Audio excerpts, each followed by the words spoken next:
नून league ने नवाज शरीफ की वतन वापसी से कबल अहम फैसला कर लिया।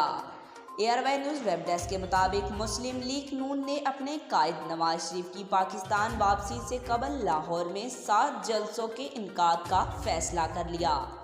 जलसों के शेड्यूल का स्टाक सदर लाहौर सैफ खोखर को दिया गया। तमाम जलसों से पार्टी के चीफ ऑर्गेनाइज़र मरियम नवाज और नायब सदर हमजा शहबाज खिताब करेंगे।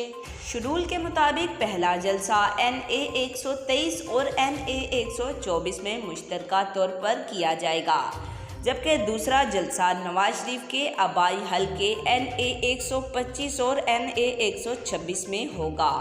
मुस्लिम लीग नून का तीसरा जलसा NA 127 और NA 128 में होगा, जबकि NA 135 और NA 136 का अलग जलसा किया जाएगा।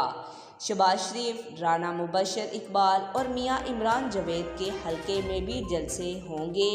ख्वाजा साद रफ़ीक और सरदार अयाज सादिक के हलकों में भी जलसा किया जाएगा। तमाम जलसे 1 अक्टूबर से 8 अक्टूबर के दरमियान किए जाएंगे।